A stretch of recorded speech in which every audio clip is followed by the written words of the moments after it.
Witam wszystkich. Dzisiaj opowiem Wam o nowej platformie, systemie tworzenia szkoleń i ogólnie do przechodzenia tych szkoleń przez jakichś tam uczniów, użytkowników. To jest stosunkowo nowy projekt, jest on oparty na Opinio. Nie wiem, czy to się wymawia Opinio, będę mówił Opinio, jakby co, nie wiem, jak ktoś wie, to poprawiajcie mnie. Mamy stronę już namespace na Drupal.org. Project LMS. To było wcześniej Link Management System, założone przez tego pana Gibran. No ale nie było tam niczego, więc przejęliśmy ten namespace, ale został jeszcze jako twórca. No tam jest issue i to zostanie zupełnie przejęte. Tak, najpierw powiem Wam kilka słów o sobie, jak doszło do tego, że ten projekt powstał w ogóle. Problemy pierwotnej wersji, czyli Opinio. Tak swoją drogą, czy ktoś miał już do czynienia z Opinio może? O, całkiem sporo, dobra. Tak, to trochę już na pewno o tym wiecie, ale powiem więcej. Przedstawię Wam prototyp, jego funkcje, co tam już zostało zrobione.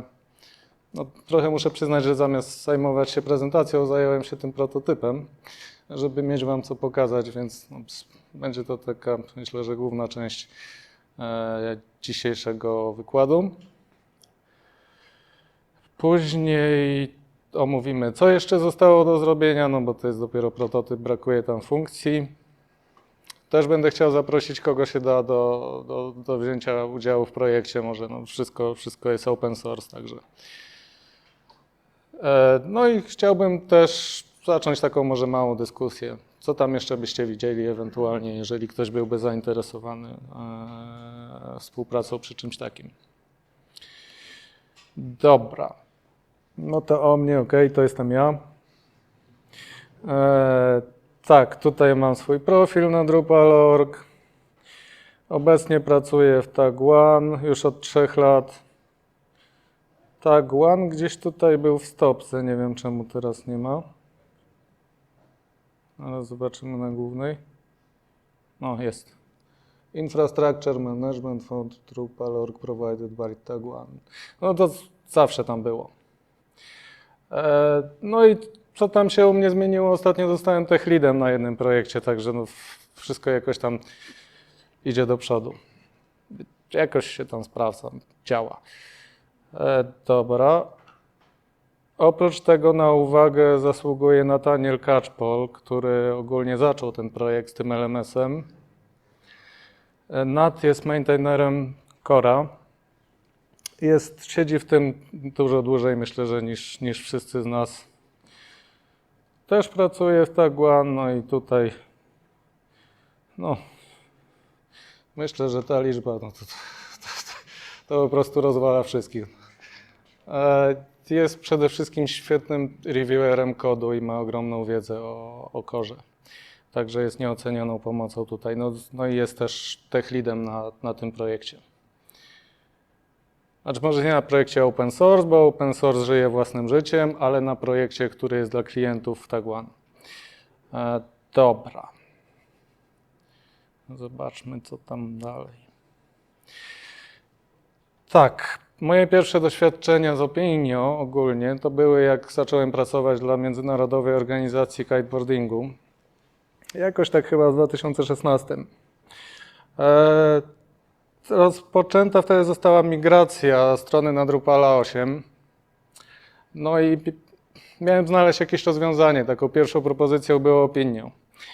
Jak zobaczyłem kod Opinio, to stwierdziłem, że to nie jest dobry pomysł. Mniej więcej w tym samym czasie w Tag1 rozpoczął ten projekt TLN dla Amerykańskiej Federacji Nauczycieli i AFL-CIO. No i on zdecydował, że to ma być na Opinio. Później żałował tej decyzji, no ale cóż, no. Ja jego decyzji nie żałuję, bo jest to jakaś no jednak ogromna baza wiedzy i ta struktura danych opinią też do czegoś posłużyła i na tym można coś budować. Jak zacząłem pracę w Tag One, no to był jeden z dwóch moich pierwszych projektów, właśnie to ELN. On się zaczął w 2016, z tego co pamiętam, a ja na to wszedłem 3 lata temu, czyli w 2021. No to sporo tam już było zrobione. Także już z tego pierwotnego opinio powstało coś innego. Tam była tona patchy i różnych tam modyfikacji innych modułów. Jakoś tam rok później mniej więcej tych patchy już tyle narosło po prostu, a z ludźmi z opinią nie dało się za bardzo rozmawiać. Okej, dało się rozmawiać, mieliśmy spotkanie, bardzo miło się rozmawiało, ustaliliśmy, że przejrzą nasze patche i tam jakiś termin, że tam powiedzmy za 3 miesiące, że coś tam już będzie zakomitowane. No nic takiego się nie stało. No to stwierdziliśmy, że mamy dość i trzeba sforkować te wszystkie moduły. No i teraz obecnie co mamy na branchu main, to jest coś takiego, że w modułach custom mamy po prostu moduły opinią. Jest ich tu dużo i to jest w naszym repozytorium już. Także to jest jeszcze ten prywatny fork. Na branchu deweloperskim mamy w tej chwili już Drupal LMS, to 0.0 dev wydanie. No i to niedługo tam będzie, jakoś tam już pójdzie na produkcję, tak? Jeszcze tam klienci testują.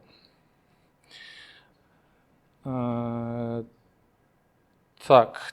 No i niedawno oczywiście została też podjęta ta decyzja o publicznym forku, czyli żeby przejąć tego namespace'a właśnie, nazwać to Drupal LMS. Lepszego pomysłu nie było, jest to wystarczająco ogólne, żeby po prostu mogło być i nikt się nie będzie zastanawiał, nie ma tam żadnej marki ani nic jak w przypadku opinii, tylko także to mamy, to jest już ten publiczny fork i wersja 1.0x to jest właśnie prototyp, który zaprezentuję. Czysty prototyp. Tak, no i dalsze kroki to będzie po prostu rozwijanie tego projektu, migracja z tego, co zostało z opinią teraz. No i tu będzie największa praca prawdopodobnie. Jak przygotujemy procedurę migracji, no to też to będzie mogło być zastosowane do innych projektów. Tak, teraz te problemy z tym poprzednim, czyli z tym opinią, o których wspomniałem wcześniej. Pierwsza sprawa, no, ogromna ilość proceduralnego kodu. Zobaczmy tutaj plik Opinion Learning Path Module. Idzie sobie, idzie. OK. 3500. Mamy też ten proceduralny kod w klasach bardzo często po prostu są to public static metody, które są gdzieś tam wywoływane. Jest tego strasznie dużo. Dobra, dalej. Wiele wspólnie zależnych modułów. Tak, Opinion Learning Path zawiera ogólnie jakieś tam funkcje, dobra, już nie będę tego szukał, jakieś tam funkcje po prostu dotyczące całych ścieżek nauki, statusów i tego typu, bardziej logika, kontrolery. Później jest tak Opinion Module, który zawiera moduły, czyli takie jak, no tak, struktura danych będzie później. Dobra, w każdym razie zawiera inne encje, od których tak naprawdę jest zależne i potrzebuje ich Opinion Learning Path. Opinion Group Manager zawiera z kolei powiązania pomiędzy modułami i ścieżkami nauki, które są też potrzebne do całości. Także no, ciężko jest to nawet wszystko zainstalować z tego profilu instalacyjnego. Oni tam mają jakąś tam komendę, którą wstawili i to niby ma działać. ostatnio mi nie działało. Ogromna ilość nieużywanego kodu. No jest tam, jak używaliście kiedyś Drupal Console, no to wiadomo, co to generuje, jak chcemy tworzyć nową encję. I oni tam sobie wygenerowali chyba przy użyciu wszystkich dostępnych opcji. Także no jest tam pełno klas takich, widać, że to jest boilerplate, no i tyle, i sobie tam siedzi. Wielokrotne referencje i duplikacje danych. No tak, no, są tam encje, które są 2 razy takie same jakby. Jest LP status i LP result na przykład. My już usunęliśmy zupełnie to LP result w naszym forku i nic się nie dzieje złego, nie? A gdzieś to tam było w jakichś tam hookach i to było tam tworzone i tak dalej, nie? Oprócz tego to jest wszystko oparte na module group. No i tam mamy zawartość grup. Jest tak jak group content, taka encja w grupie 8.x, co zmieni na group relationship nowszych. No i oprócz tego, że tam są encje, które służą tylko do linkowania jednej rzeczy z drugą, to jest jeszcze group content. No to wszystko na potrzeby jakiejś tam aplikacji. Jeszcze nienaturalny cykl wydań, czyli nie ma czegoś takiego, że tam jest normalnie branch i jak są commitowane jakieś tam poprawki z różnych tam wątków na Drupal.org, to jest od razu wydawane, jest na branchu deweloperskim, tylko oni sobie w swoim własnym repozytorium to wszystko uwzględniają i wydają tam w dowolnym momencie, kiedy uznają za stosowne. No, oprócz tego nie ma dostępu do kodu źródłowego aplikacji javascriptowych. Wszystko jest zminimalizowane i spakowane. Jakby w wersji produkcyjnej to jest w repozytorium. Także to jest takie jakby trochę pół open source. Błędy, luki w zabezpieczeniach, no to już nie muszę mówić. Brak cache, taka dziwna sprawa tam jest, że w skórce jest hook preprocess page, w którym jest generowany formularz rejestracji użytkowników dla każdej strony, zamiast tylko dla jednej strony. Na formularzu rejestracji użytkowników jest honeypot, który uruchamia page cache kill switch na każdej stronie. Także każda strona z zainstalowaną tą skórką i honeypotem po prostu nie ma cache. Dobra, dość już o tym. Tak, także mamy teraz ten branch 1.0 i to jest jeden moduł, jeden projekt z czystym kodem po prostu. Zobaczmy, ile tutaj będzie wierszy kodów. Tak, ostatnio trochę tu robiłem przy różnych modułach. W pliku module mamy tym razem 329 wierszy kodu, no jeden pusty na koniec, dobra, 330, tak. W odróżnieniu do 3500. Kod jest tylko i wyłącznie obiektowy, no nie ma już numerów, jest po prostu czysty, są tylko potrzebne encje wszystkie. Aktywność, czyli załóżmy jakieś tam pytanie, odpowiedź, to jest jakby status samej odpowiedzi, moduł, czyli jakby zbiór pytań, status modułu, no i wreszcie mamy status ścieżki nauczania, czyli jakby status całego kursu, który to wszystko zbiera. Dobra. Także mamy ten jeden czysty moduł po prostu. Szkolenia są podzielone na moduły. No, moduły zawierają te aktywności, w których tam możemy tworzyć pola i ogólnie je sobie renderować jak chcemy. Jest jeszcze blok nawigacyjny zrobiony, to zademonstruję później. No i interfejs użytkownika do edycji tych wszystkich encji, który jest oparty na po prostu polach Drupala, także nie ma tam żadnej dziwnej magii, żadnej aplikacji Angulara czy coś, wszystko jest czyste. Dobra, trudno, tak będziemy się poruszać strzałkami. Tak, jeszcze struktura danych, w jaki sposób została uproszczona. W Opinio mamy ścieżkę szkoleniową i ten kurs jest z nią połączony za pomocą NC danych, gdzie są określone dodatkowe jakieś tam parametry, na przykład wymagane punkty, żeby przejść dalej. Te NC danych są połączone ze sobą NC-ami linku, które zawierają referencje do dziecka i rodzica. Także w ten sposób mamy jakąś tam strukturę.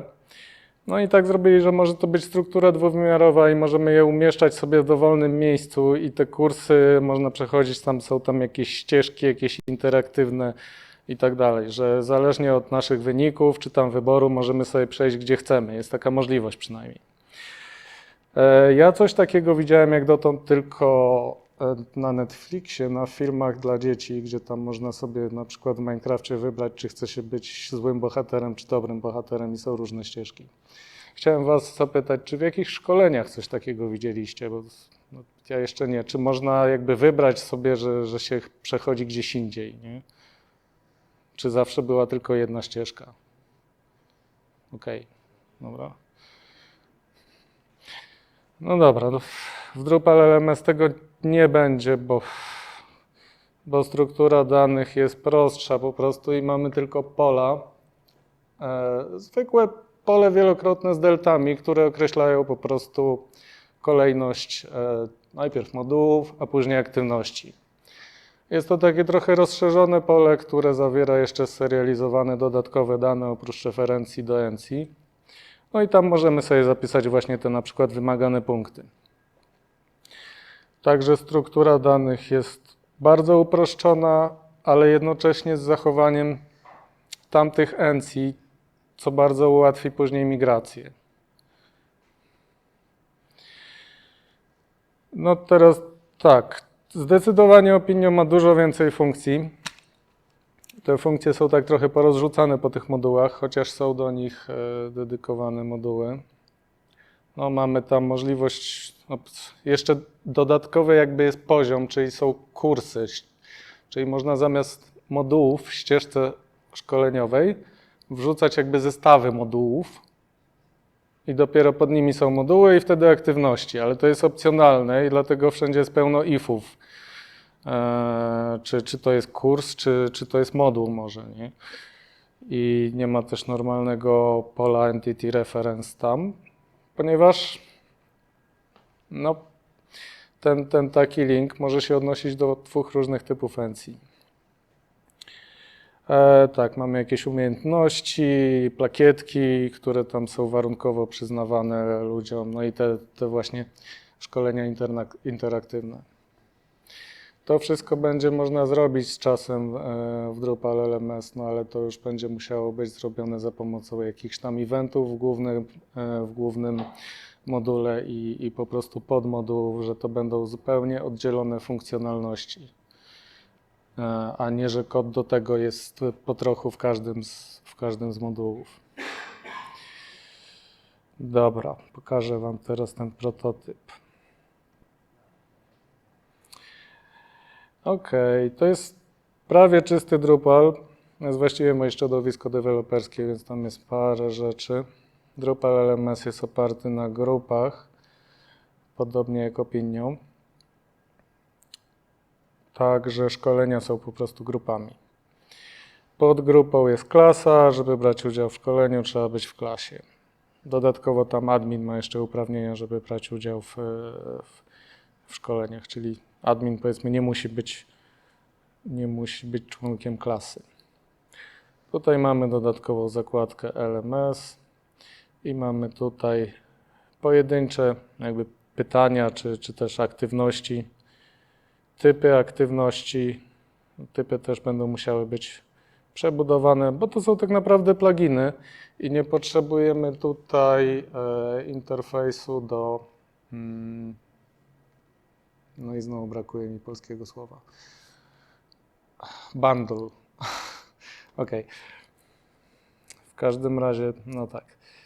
Nie musimy mieć tutaj bundli definiowanych przez użytkownika, tylko takie na podstawie pluginów. czyli ewentualnie wybieramy sobie, które pluginy, czyli które rodzaje aktywności włączamy, a które nie. Także to też jest coś do zrobienia. No i tutaj mamy te moduły. Jak będziemy edytować czy dodawać moduł, to jest to pole Entity Reference rozszerzone z serializowanymi, właściwie dowolnymi danymi. Także tutaj takim danym w przypadku aktywności modułu jest maksymalny wynik. No i akurat ten moduł ma dwie aktywności podczepione. Zobaczmy jeszcze aktywności. Ale w tej chwili jest też tylko jeden rodzaj aktywności, no to na potrzeby demonstracji. Ponieważ to są pluginy, to dość łatwo jest tam zrobić po prostu jakiś element formularza, czy wielokrotny element formularza. I dane takich aktywności zawsze są zapisywane, czyli wyniki odpowiedzi poszczególnych osób. No ten rodzaj aktywności ma tylko pole nazwy, czyli tam powiedzmy jakieś pytanie i tyle. Dobra, no i teraz jak to działa? Wchodzimy sobie w taką odpowiednią grupę. No tutaj ja już akurat to szkolenie przeszedłem. Może utworzymy nowe w takim razie.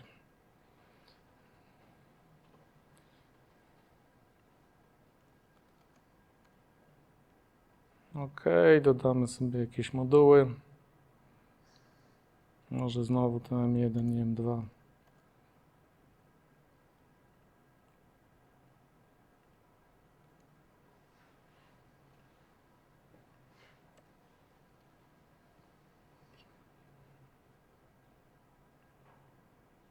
O. Coś zepsułem. Dobra, nie jest tak idealnie z tym prototypem jeszcze. Dobra. Dobra, wrócimy do tego, co mamy w takim razie. Aha. Dobra.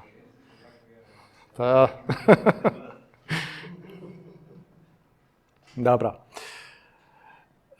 Tak, tutaj próbowałem kombinować i wpisywać różne rzeczy, żeby zhakować stronę, ale się nie udało, więc chyba jest dobrze. Dobra, to jest ten blok nawigacyjny. Tutaj mamy ścieżkę nauki, moduły. Dobra, to powinna być lista HTML, no, ale użyłem templatki z poprzedniego LMS-u, więc tak to wygląda. Ale aktualna aktywność jest zaznaczona i aktualny moduł. Możemy sobie nawigować gdzie chcemy i dane naszych odpowiedzi są zapisane zawsze.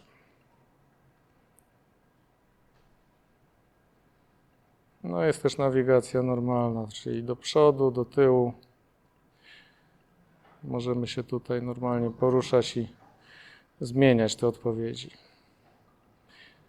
To jest taki tryb revisit, czyli jak ukończymy ścieżkę szkoleniową, to ten status o ukończeniu jest zapisywany, a my tam sobie możemy jeszcze wejść i sobie tam grzebać, zmieniać odpowiedzi, jakby ta ścieżka już zawsze będzie utworzona, natomiast jest to wszystko do naszego wglądu i modyfikacji. Powiedzmy, jak tam uzyskaliśmy certyfikat, to ten certyfikat już zawsze będzie. Dobra, może teraz prezentacja mi wróci.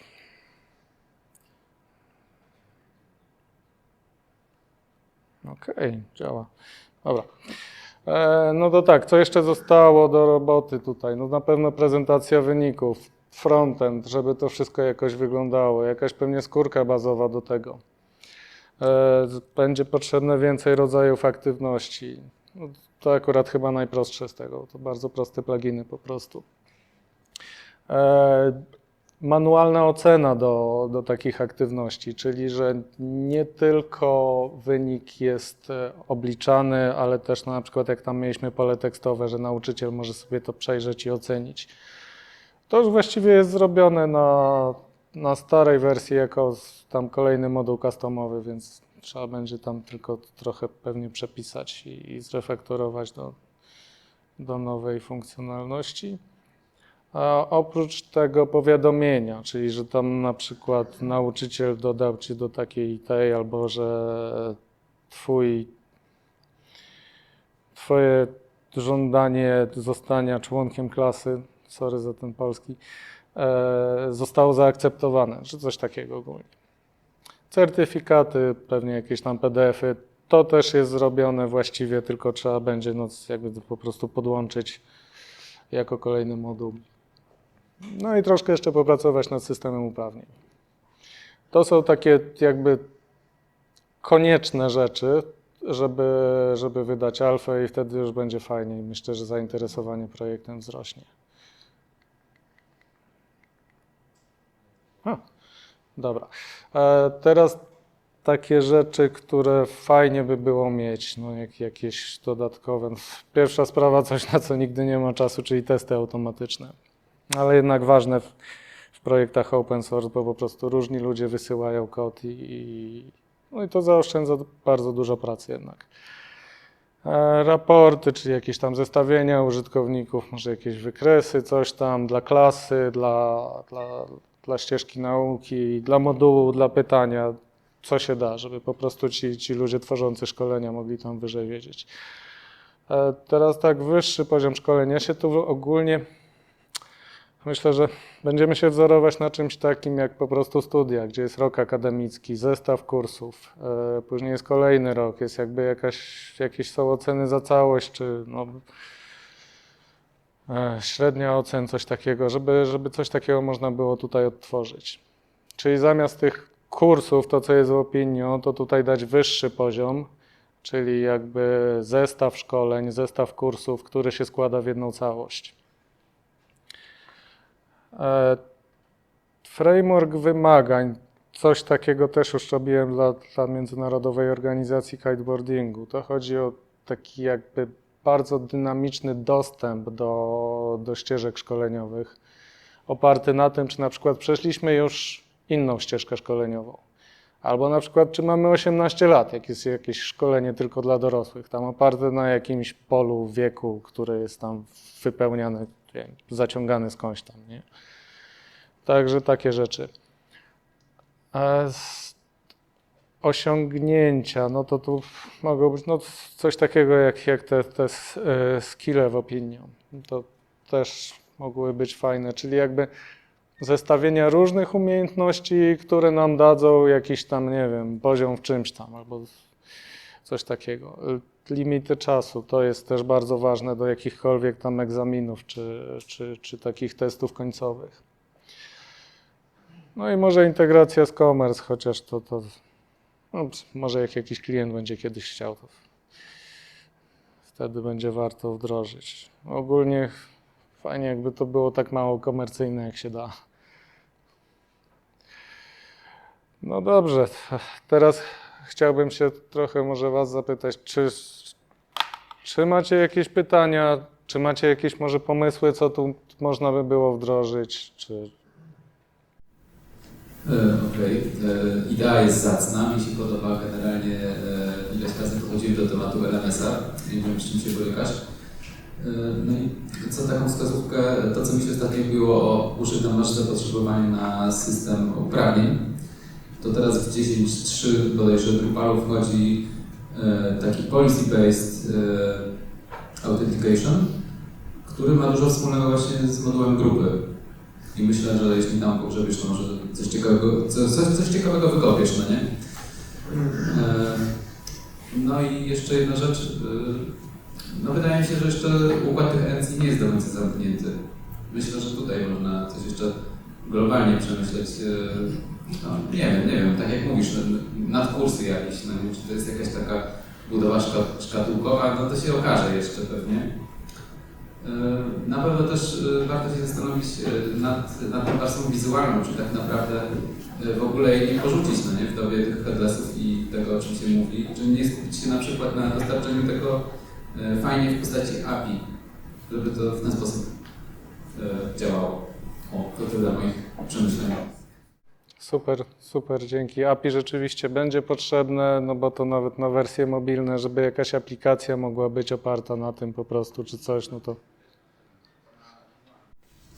Ja się zapytam, jak integracja na przykład ze skormami i tego typu kontenerami typowo nienawigowymi. Czy to jest, czy do tego będzie ewentualnie problem, bo to Opigno jakieś podstawę miało. Tak, to jest. To jest w tym forku publicznym tam 0.0x i 0.3x, który ma działać tam z grupą 3. Także tam są te moduły SCORM i jak to jest? H5P to się nazywa, to drugie. Także, no i to działa też na tych projektach dla klientów Tag One. Także to trzeba będzie, tak czy inaczej, nawet jakbym nie chciał, to... Dzięki za prezentację i tak jak kolega powiedział, fajna inicjatywa. Mam takie pytanie, mamy też taki projekt, w którym mamy podobny problem i z podobnym właśnie wymaganym, ale też napisałeś o późniejszych rozwoju typu te certyfikaty i inne rzeczy. Ja nas szkoda właśnie, że nie widziałem wcześniej, nie może byśmy się w to zaangażowali. Natomiast jest taki moduł quiz, i tam jest już sporo z tych rzeczy rozwiązanych. Chciałem zapytać, czy patrzyliście na ten moduł jakoś, czy coś próbowaliście, coś z tego skorzystacie? Quiz ja sprawdzałem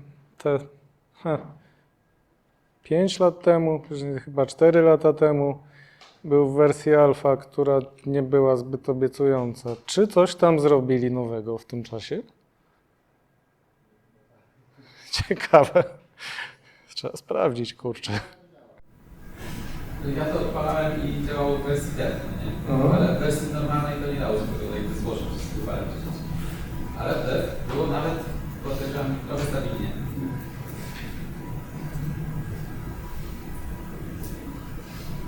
Zresztą jest parę dość ciekawych prezentacji. Dobra, nadal mają alfę. Cholera jasna. Niektóre rzeczy się nie zmieniają po prostu. Bo właśnie chodziło o koncepcje, które tam są, tam kilka koncepcyjnych rzeczy jest już rozwiązane. No tak, warto by było może zobaczyć rzeczywiście. Dobrze. Cześć, ja mam takie pytanie bardziej o zabezpieczenie materiałów, jeśli byłyby wideo, jako szkolenie. Wiem, że to będzie platforma do sprzedaży szkoleń. To czy nie wiem, planujecie jakieś zabezpieczenie materiałów, żeby się ich nie dało pobrać? Chociażby dzielenie filmów na fragmenty i odtwarzanie tak jak Vimeo ma taki mechanizm. To już będzie pewnie załatwione przez inne moduły, bo tutaj aktywność jest jakby po prostu encją i wtedy doda się tam pole, tam jakieś media reference, które po prostu będzie już, no jeżeli ma być zabezpieczone, no to musi być przez jakiś tam dodatkowy moduł zrobione.